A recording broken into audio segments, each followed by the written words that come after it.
have provided all that I need. I am excited to do as you please. You have... Okay, well, I'm a twin, a fraternal twin, and so we were raised up basically in a Christian home, but had some problems. I did. Self-image, terrible issues, because at school I was always compared as the other twin. And how come you're not like Dale? How come you're not as good as Dale? And at a young age, I kind of expected it. It didn't bother me as much until I got into my high school years.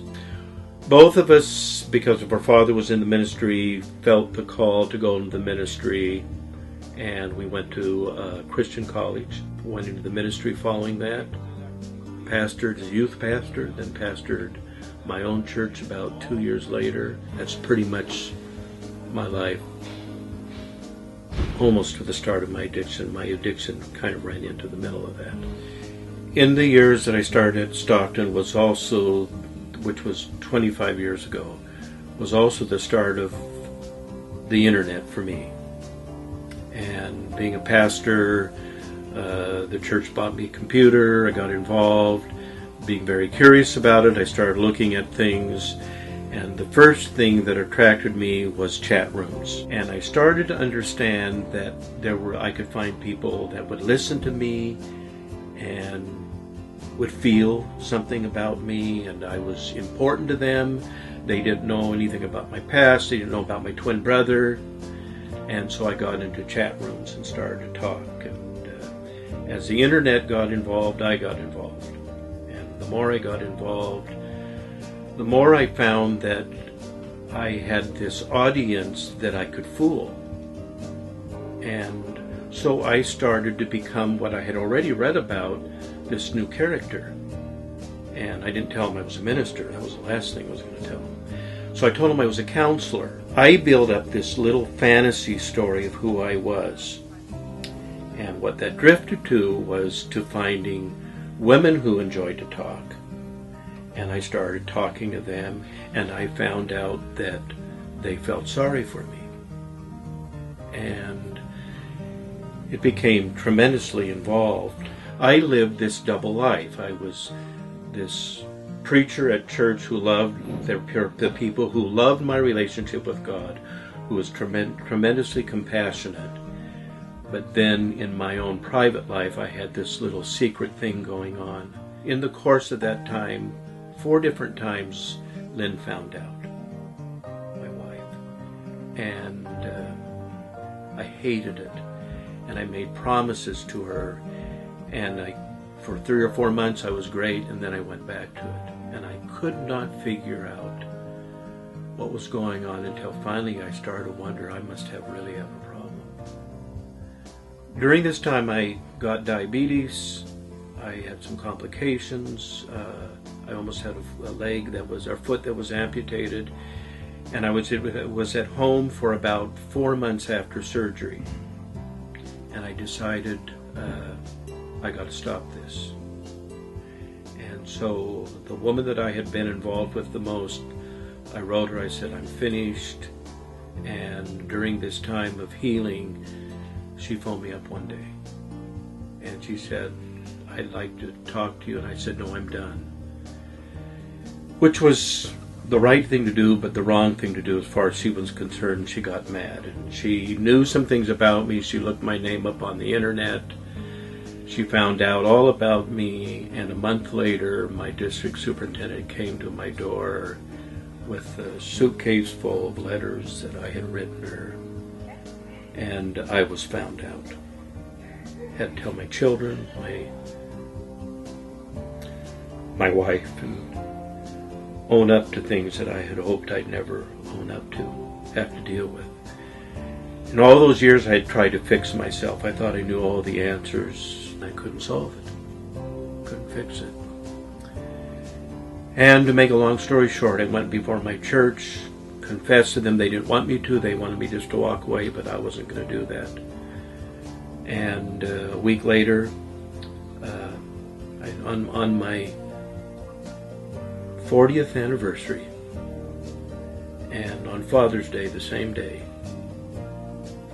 I left my home and my children, and I came here to the mission. When I walked through the doors, I knew about the mission because I had come here to the graduation for the girls. And 4 weeks before that, Ada had asked me to speak for one of the graduations, which I did. And never knowing that one day I was going to be here. And I think I came here with a little bit of an attitude that maybe I was better than. But at that time, I only had to go through 4.5 months before I graduated. I said it took me 4 weeks to own up to the fact that I was an addict. And one day I was asked in my counseling, for the 4th time, "Dennis, are you an addict?" And I started to say no, and the counselor looked at me and she made the statement. She said, "Did you make promises you weren't going to do this again?" I said, "Yes." "Did you keep the promises?" "No." "Could you help yourself?" "No." "Could you fix yourself?" "No." She said, "Then you're an addict." And I'll never forget that day. My heart was crushed. I just broke. And I said, "Okay, I'm an addict." And that was the start of the healing process. And there were nights that I cried myself to sleep. I really struggled with what I had done to other people. But through that, God just cleansed me and made huge differences. And finally, Lynn started to invite me back into her life. We started the dating process again. And finally, after 2.5 years of being separated, I moved back, and I've been there for 2 years and just celebrated my 45th anniversary. And God has allowed me to minister again, to be excited about being involved in the changing of other people's lives. I've gone to a new church in Manteca where I am helping with Celebrate Recovery, and it's a whole new different ministry than I've ever had. But the ability that God seemed to find in being able to still use me has been the biggest change. And then for people that were in my church that found out and were disgusted with me, that now have invited me back into their lives. And to be able to feel that I can influence people and make a difference is probably the largest thing that's happened to me, the greatest thing that has happened to me. The rescue mission is spiritual entity. That's obviously what drew me to it.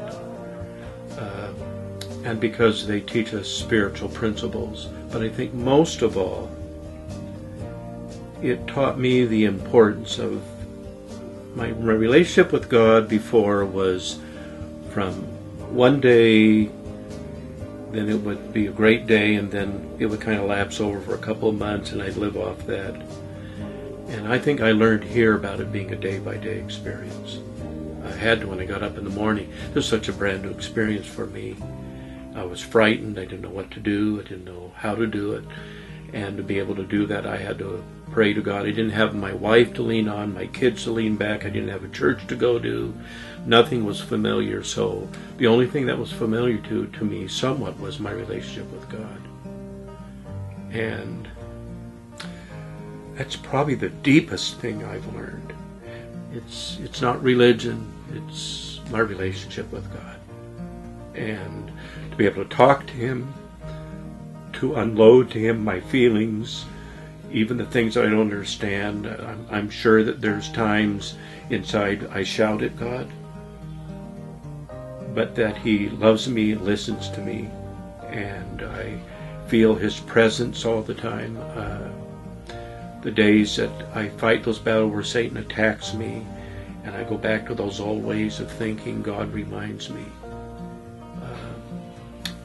So that's the long term. The long term is that it's increased my walk, and I think the mission does a good job at that. I support it any way that I possibly can. Trying to think. I don't know that I'd recommend any other place.